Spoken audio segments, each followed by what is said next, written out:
ओम नमः शिवाय। हर हर महादेव। तो आज मैं आपको ना शिव पुराण की एक कथा सुनाऊंगी।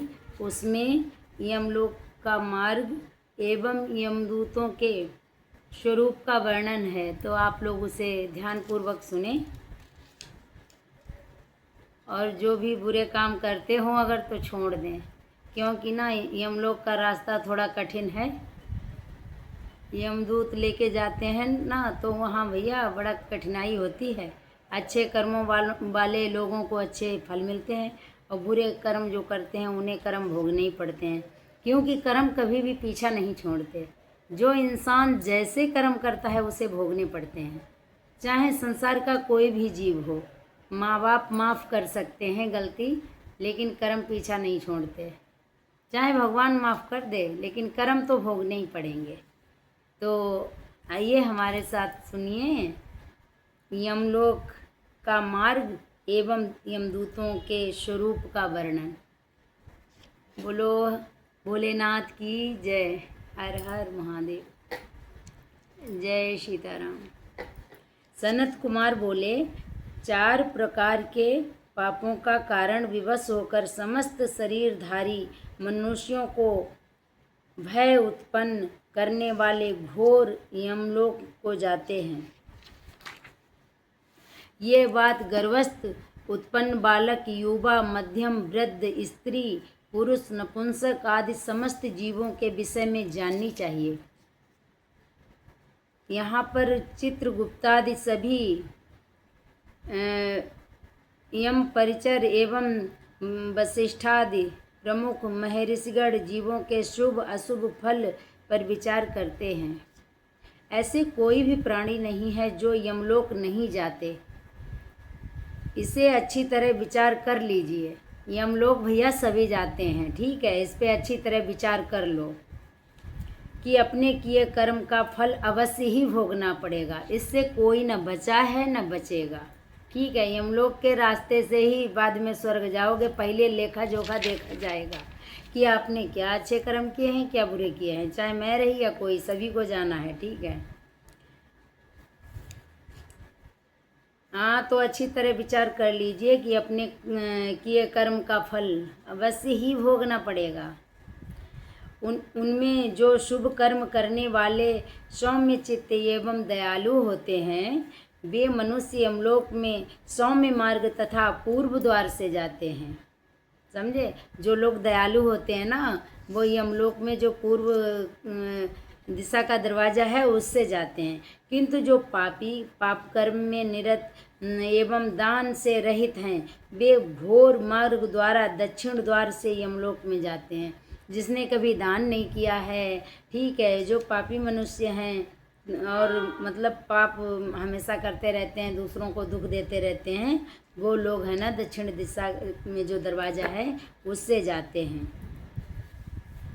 मृत्युलोक से 86,000 योजन की दूरी पार करके अनेक रूपों में स्थित सूर्यपुत्र यम के पुर को जानना चाहिए।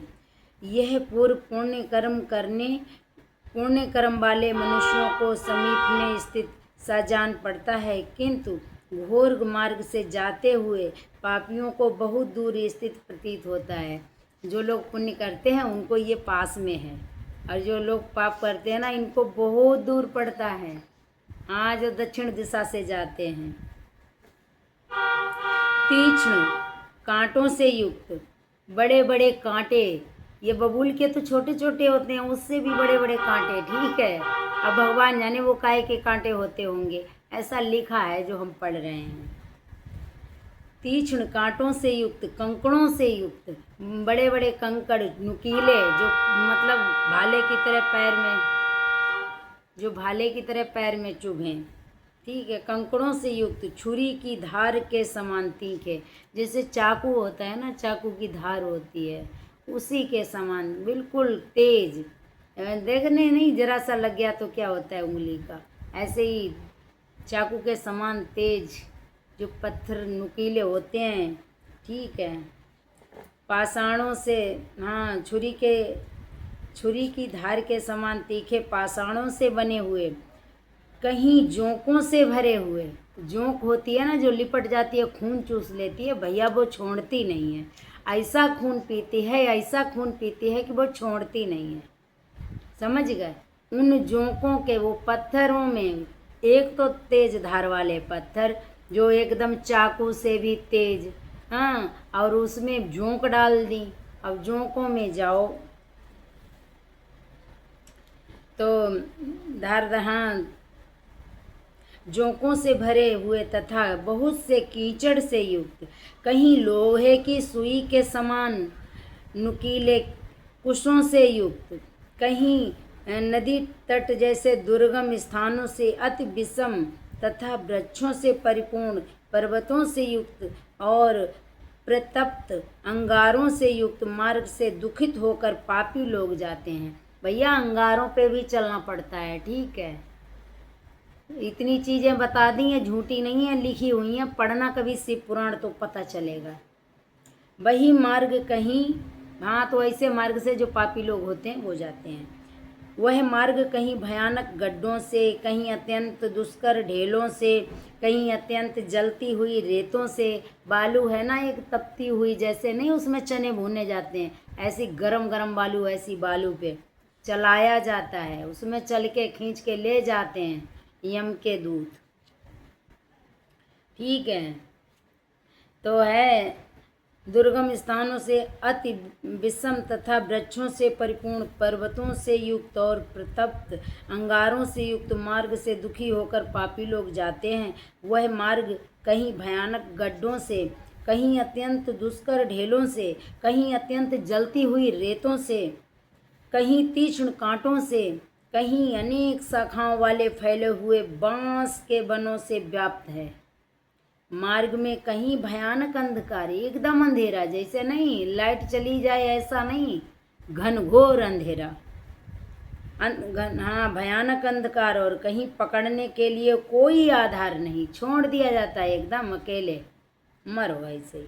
वह मार्ग कहीं लोहे के तीखे श्रृंगाटकों से, कहीं दावानल से, कहीं प्रतप्त शिलाओं से, कहीं बर्फ से व्याप्त है, कहीं तो एकदम ठंडा, कहीं तो एकदम बालू गरम, जैसे नहीं अभी चने भूंजे जाएंगे उससे भी भयंकर लाल एकदम, उन पे चलना होता है। वह मार्ग कहीं कंठ तक शरीर को डुबो देने वाली रेत से, कहीं तो एकदम इतना रेत गरम गरम वही जलता हुआ जो कंठ तक ऐसे डुबो दिया, घुस गए उसके अंदर गले तक, ठीक है, रेत से, कहीं दुर्गंध युक्त जल से, तथा कहीं कंडों की अग्नि से व्याप्त, कहीं माने बहुत भयंकर आग जला के छोड़ देते हैं, उसमें से भी निकलना पड़ता है। तो बेनारकीय जीव, कहीं अति भयानक सिंहों, भेड़ियों, बाघों तथा मच्छरों से, कहीं बड़ी बड़ी जोंकों से, कहीं अजगरों से, कहीं भयंकर मक्खियों से, कहीं विषधर सांपों से, विषधर सर्पों से, कहीं बल से उन्मत्त होकर रौंद डालने वाले मतवाले हाथियों से, अपने नुकीले दांतों से मार्ग को खोदते हुए सूकरों से, तीक्ष्ण सींग वाले भैंसों से, संपूर्ण हिंसक जंतुओं से, भयानक डाकिनियों से, विकराल राक्षसों से और घोर व्याधियों से पीड़ित होते हुए यमलोक जाते हैं। जो पापी लोग होते हैं, जो दया नहीं करते, धर्म नहीं करते, ठीक है, असहाय पे अत्याचार करते हैं, जीवों पे रहम नहीं करते, ये उनका है। जो घोर पाप करते हैं उनको ये यमलोक में इतनी यातनाएं मिलती हैं जो मैंने इसमें पढ़ी हैं। वे पापी जन कहीं अत्यधिक धूल से भरी प्रचंड आंधी और बड़े बड़े पाषाणों की वृष्टि से आहत किए हुए जाते हैं, आहत किए जाते, हाँ, जाते हैं, ठीक है, रास्ते में परेशानी देते हैं उनको यम के दूत। कहीं दारुण विद्युत, अब बिजली जरा सी छू जाए तो क्या हाल होता है, वहाँ दारुण विद्युत, जैसे नहीं बादल में जो वाली गरजती है, वो पता नहीं, उसमें से पात से जलाए जाते हैं। और कहीं चारों ओर से महती बाण वृष्टि से बींधे जाते हुए आश्रयहीन होकर यमलोक जाते हैं। बड़ी यातनाएं झेलनी पड़ती हैं, बड़े दुख उठाने पड़ते हैं, आत्मा को भी मुक्ति नहीं मिलती। समझ लो भैया। वे गिरते हुए वज्रपातों से, दारुण उल्कापातों एवं धधकते हुए अंगारों से, वर्षा से जलाए जाते हैं। वे प्रचुर धूल वर्षा से आच्छादित होकर रोते हैं और महामेघों की घोर ध्वनियों से बारंबार भयभीत होते हैं। बादल है ना, ऐसे तो कान फाड़ देते हैं, वहाँ तो और ज़्यादा यातनाएं। वे चारों ओर से बरसते हुए तीखे शस्त्रों से, अब जैसे ओले पड़ते हैं, ऊपर से जरा सा ओला पड़े तो कैसी हालत होती है, बड़े बड़े बूंद पानी के पड़े बरसात के, और वहाँ तो उसमें छोड़ दिया जाता है। तो सोचो क्या हालत होती होगी। भैया कर्म सुधारो, कर्म सुधारो, कसम से दुनिया में कुछ नहीं है। बुरे कर्म मत करो, कफन में जेब नहीं है। चाहे जितना धन कमा लो, चाहे जो कुछ कर लो, चाहे बेईमानी कर लो, खाली हाथ जाना है। कुछ नहीं लेके आए थे, कुछ लेके नहीं जाना। कफन में जेब नहीं होती है, ध्यान रख लेना। वे चारों ओर से बरसते हुए तीखे शस्त्रों से आहत किए जाते हैं तथा अन्यंत्र क्षारीय जलधाराओं से सिंचित किए जाते हुए यमलोक गमन करते हैं। रूखी तथा कठोर स्पर्श वाली अत्यंत शीतल वायु के द्वारा पीड़ित होकर पापी लोग सिकुड़ जाते हैं। इतनी सर्दी होती है, ऐसी ठंडी हवा चलती है कि हालत खराब हो जाती है। ठीक है, प्राणी है ना, त्राहिमाम करता है, लेकिन वहाँ जान नहीं छूटती है। वहाँ कोई बचाने वाला नहीं है। वहाँ भैया कर्म करे हैं तो सजा भुगतनी पड़ेगी। कर्म किसके पीछा छोड़ते हैं? कर्म भोगने ही पड़ते हैं। कर्म कभी पीछा नहीं छोड़ते। ठीक है, जो कर्म किए हैं अच्छे बुरे वो भोगने पड़ेंगे। द्वारा पीड़ित होकर लोग सिकुड़ जाते हैं तथा सूख जाते हैं। इस प्रकार के भयंकर पाथेर रहित निरालंब कठिन चारों ओर सर्वथा जलहीन अत्यंत विषम निर्जन आश्रयहीन घोर अंधकार से परिव्याप्त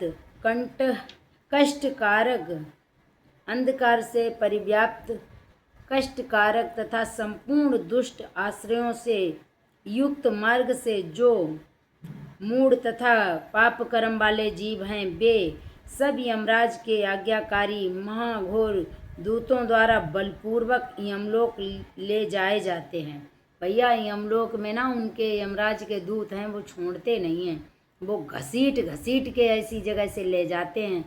ठीक है, रूह जो आत्मा है वो कांप जाती है। जो हमारी जो कर्म है ना, वो चिल्लाने लगते हैं कि कर्म किए थे तो भोगने पड़ेंगे, अब छोड़ दो, क्षमा करो, अब नहीं करेंगे। लेकिन वहाँ कोई छुट्टी नहीं मिलती, कोई बचाव का साधन नहीं मिलता, वहाँ कोई मुक्ति नहीं मिलती, क्योंकि कर्म है तो भोगने पड़ेंगे। बुरे कर्म किए हैं, जिसने जैसे किए हैं वो भोगने पड़ेंगे। यमलोक का जब दरवाज़ा खुलता है तो वहाँ रहम नाम की चीज़ नहीं है।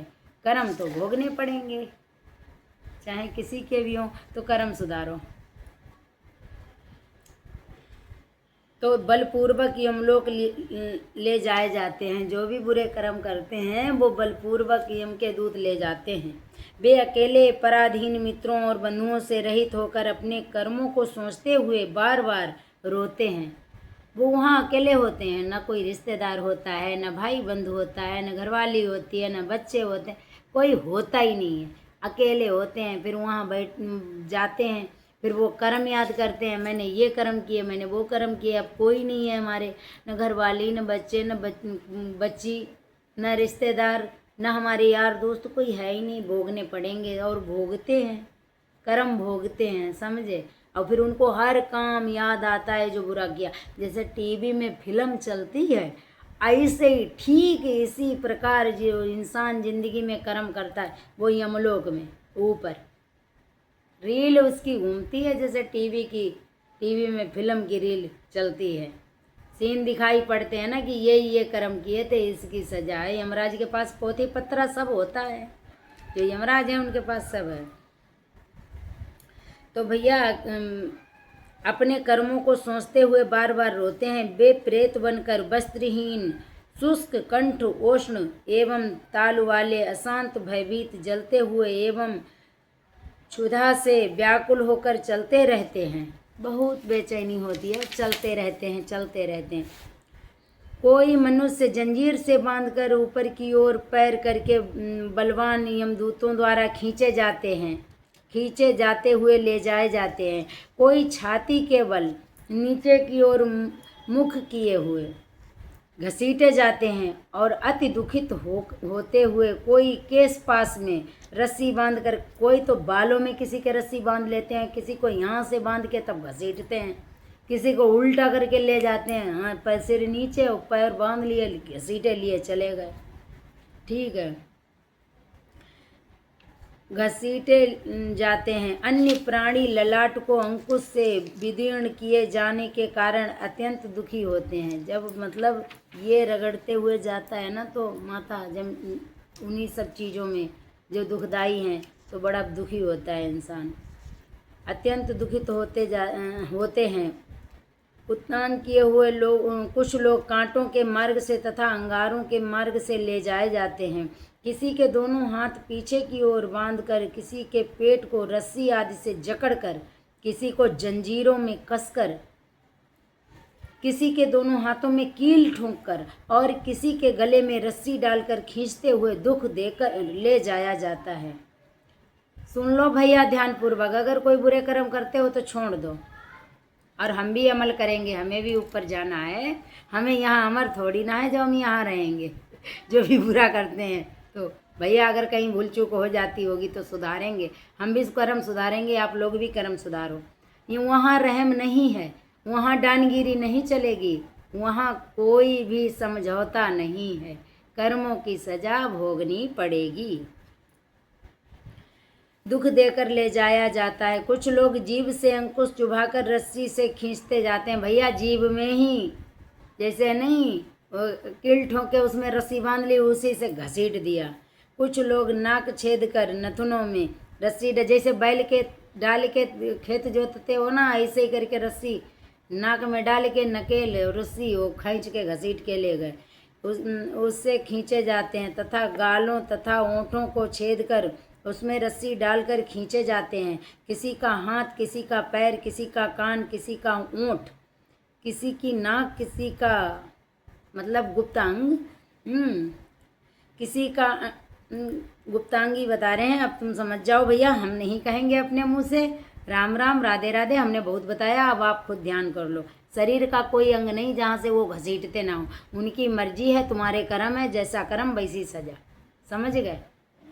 गुप्तांग भी नहीं छोड़ते हैं, तो अपना समझ लेना, कर्म सुधारो, ठीक है। तो फिर बताएं, किसी के शरीर को जोड़ को काट दिया जाता है। कुछ लोग भालों तथा बाणों से बींधे जाते हैं और वे आश्रय रहित होकर इधर उधर भागते तथा क्रंदन करते हैं, बहुत रोते हैं, सब कुछ गिड़गिड़ाते, लेकिन उन्हें मुक्ति नहीं मिलती है, उन्हें छुट्टी नहीं मिलती है, उन्हें सजा भुगवे। वे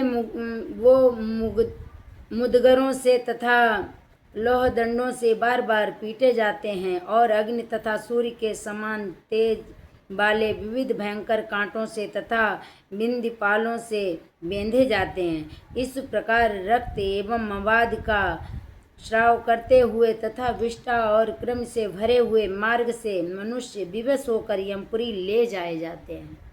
समझ लो कितनी कठिन यात्रा है, हैं?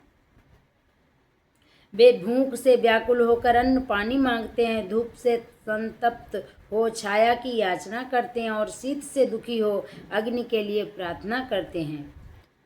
भैया का हमें ठंड लगी रही, हमारे हाथ बहुत ठंड आई रहे, शरीर ठंड गाए गोने का गई, तेरे सेंक लेंदे हाथ, इतने ठंड में ते निकारे जाते हैं, जैसे नहीं कोल्ड में आलू डालो जाते कतई वो वैसो रहती। और भैया बहुत से बुरी दशा कर दी जाती है शरीर की, ठीक है। आगी पानी सब में कोई कसर नहीं छोड़ी जाती है, कोई भी कसर नहीं छोड़ी जाती है, ठीक है। तो यमपुरी में ले जाए जाते हैं। वे भूख से व्याकुल हो अन्न पानी मांगते हैं, धूप से संतप्त हो छाया की याचना करते हैं और शीत से दुखी हो अग्नि के लिए प्रार्थना करते हैं। जिन लोगों ने दान नहीं दिया वे इस प्रकार सुख की याचना करते हुए यमालय जाते हैं, परंतु जिन लोगों ने पहले से ही दान रूपी पाथे ले रखा है वे सुखपूर्वक यमलोक को जाते हैं। भैया जिनने दान पुण्य किया है, अच्छे कर्म किए हैं, उन्हें अच्छी तरह ले जाया जाता है, ठीक है। उनका मोस्ट वेलकम होता है, पूरा स्वागत होता है। और जिन्होंने नहीं किया उनके लिए सजाएं हमने इसमें पढ़ी हैं। हमने भी इस पे थोड़ा गौर किया है, आप भी थोड़ा बहुत करना, क्योंकि मरने के बाद ऊपर जाना है, यहाँ नहीं रहना। ये ज़िंदगी चंद दिनों की है, बस यहाँ से ड्रामेबाजी ख़त्म हुई, ऊपर पहुँचे। इस प्रकार व्यवस्था से कष्टपूर्वक वे जब यमपुरी पहुँचते हैं, तब धर्मराज की आज्ञा से दूतों के द्वारा वे उनके आगे ले जाए जाते हैं। जब यमलोक पहुँचते हैं ना, तो दूतों के द्वारा यमलोक में यमराज के सामने भैया पेश होते हैं। उनमें जो पुण्य आत्मा होते हैं उन्हें यमराज स्वागत, आसन, दान, पाद्य तथा अर्घ के द्वारा प्रेम पूर्वक सम्मानित करते हैं। बहुत मान सम्मान मिलता है वहाँ पे। माने जब कहते हैं ना लोग कि बहुत अच्छा काम करते हैं, तो भैया मूँछों पे ताव दे के उस साइड में बैठ जाते हैं कि ये भाई हमने तो अच्छे काम किए हैं, हम ठीक है, गर्व के साथ बैठो, अच्छे से प्रेम पूर्वक मान सम्मान लो, पूरा मोस्ट वेलकम होता है उधर। सम्मानित किए जाते हैं और कहते हैं कि जो शास्त्र विधि अनुसार पूजा पाठ नियम संयम से दान पुण्य करते हैं, सब कुछ अच्छे से उनका होता है ना, जीवन काल बीतता है, तो वो महात्मा लोग धन्य हैं। जैसे जो नियम पूर्वक, जैसे साधु संत हैं, अच्छे कर्मों वाले जो जीव हैं, तो भैया वही लोग धन्य हैं, ठीक है। महात्मा लोग धन्य हैं जो कि आप लोगों ने दिव्य सुख प्राप्त करने के लिए पुण्य कर्म किया है। अब आप लोग इस दिव्य विमान पर चढ़कर दिव्य स्त्रियों के भोग से भूषित तथा संपूर्ण वांछितों से युक्त निर्मल स्वर्ग को जाएं। मतलब उनका इतना मान सम्मान होता है, उन्हें वो दिया जाता है विमान, दिव्य विमान, उस पर बिठा के उनको स्वर्ग लोक भेजा जाता है। वहाँ पर महान भोगों का उपभोग करके अंत में पुण्य का क्षय हो जाने पर जो कुछ अल्प अशुभ शेष रहेगा, उसे आप लोग पुनः यहाँ पर भोगेंगे। जो धर्मात्मा पुरुष हैं वे धर्मराज को अपने मित्र के समान समझते हैं। जो धर्मात्मा हैं उनके धर्मराज जो हैं वो भैया दोस्त बन जाते हैं, ठीक है, उन्हीं के जैसे होते हैं। उनके लिए वो बिल्कुल एक दोस्त जैसा व्यवहार करते हैं और उन्हें सौम्य मुख वाला देखते हैं, उन्हें अच्छा देखते हैं, उनको वो बहुत सुंदर दिखाई देते हैं, अच्छे, जैसे एक दोस्त को देखता है, ठीक है। वही कर्म करते हैं, वैसे ही बहुत प्रेम पूर्वक रखते हैं उनको, और कोई भी बुरा सुलूक नहीं करते हैं उनके साथ।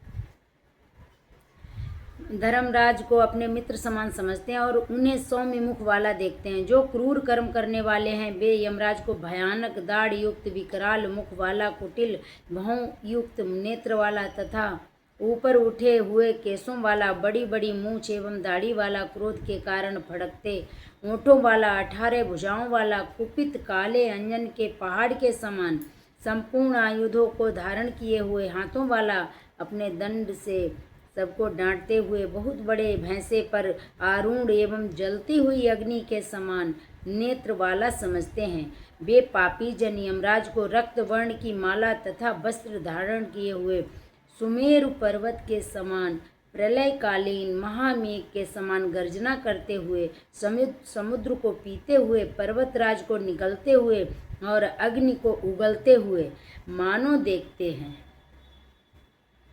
कालाग्नि के समान प्रभा वाली मृत्यु उनके लिए समीप स्थित है और वही काजल के समान प्रतीत होने वाले काल देवता तथा भयानक कृतांत देवता भी स्थित हैं। मारी, उग्र महामारी, भयंकर कालरात्रि, कुष्ठादि नाना प्रकार की भयानक व्याधियां भी वहाँ मूर्तिमान होकर तथा शक्ति, शूल, अंकुश, पास, चक्र, खड़ग आदि शस्त्रों को हाथों में लिए हुए और तुच्छ तरकस, धनुष आदि धारण किए हुए वज्र तुल्य तुंड वाले रुद्रगढ़ भी वहाँ विद्यमान हैं। नाना प्रकार के शस्त्रों को धारण किए हुए भयंकर महावीर वहाँ स्थित हैं और कालांजन के समान कांति वाले तथा समस्त शास्त्रों को हाथों में लिए हुए असंख्य भयानक महावीर यमदूत वहाँ विद्यमान हैं। परिचारकों से घिरे हुए घोर दर्शन वाले उन यमराज को तब भयंकर चित्रगुप्त को देखते हैं। उस समय यमराज उन पापियों को अत्यधिक धमकाते हैं, मतलब उन पापी लोगों को बहुत धमकाते हैं, और भगवान चित्रगुप्त धर्मयुक्त वचनों से उन्हें समझाते हैं। तो समझ गए भैया, ऐसे हैं। तो इसके आगे की कहानी सुने तो थोड़ी और सुना दूं। तो आप लोग ध्यान देना, कर्म सुधारो, कर्म बुरे मत करो, ठीक है। कर्मों का लेखा जोखा लिया जाता है और कर्म भोगने ही पड़ते हैं, चाहे हम रहे या कोई भी रहा, जो भी दुनिया में आया है उसे कर्म भोगने पड़ेंगे, ठीक है। तो कर्म अच्छे करो, परमात्मा का ध्यान करो, पूजा पाठ करो, नाम जप करो, दान पुण्य करो, और सारी बुराइयां छोड़ो, बेमनुष्यता छोड़ो, ईर्ष्या छोड़ो, कुछ नहीं रखा। 4 दिन की ज़िंदगी है, इसे प्रेम पूर्वक बिताओ। 4 दिन की ज़िंदगी है, इसे प्रेम पूर्वक बिताओ और प्यार से रहो, ठीक है। बेमनुष्यता छोड़ो, कुछ नहीं रखा लड़ाई झगड़े में, कुछ नहीं रखा जलन ईर्ष्या में। ये ज़मीन भी यहीं पड़ी रहनी है, घर मकान भी यहीं रह जाना है, रुपया पैसा भी रह जाना है, कफन में जेब नहीं है, तिजोरी भर लो चाहे जितनी, लेकर ऊपर कुछ नहीं जाओगे, ऐसे जाओगे खाली हाथ, ठीक है। ऐसे आए थे ऊँ करते रोते रोते और ऐसे जाओगे कि देख लो कुछ नहीं लेके जा रहे, कफन में जेब नहीं है। इसलिए भैया हम तो कहेंगे कि ठीक है, जो भी बुरे कर्म हो छोड़ दो, जब जागो तभी सवेरा, जब सुधरो, ठीक है, तभी मंगल है। और अभी टाइम बहुत है, अनमोल जीवन है, अब इसे सुधारने का मार्ग मिल गया है। मनुष्य तन पाकर कहते हैं कि बड़े भाग्य मानुष तन पावा, बड़े भाग्य मानुष तन पावा। बहुत भाग्य थे जब मनुष्य का शरीर मिला है, नहीं तो कौवा चिड़िया बने होते, कहीं कीड़े मकोड़े की तरह रेंगते होते, ठीक है। तो भाई दान करो, पुण्य करो, अच्छे कर्म करो, ठीक है, दया भाव रखो, ठीक है, दूसरे का सम्मान करो, गिरा हुआ मत जानो किसी को, सभी एक समान हैं। और क्या कहूँ, सभी को राधे राधे, राम राम, हर हर महादेव। फिर मिलते हैं। ओम नमः शिवाय।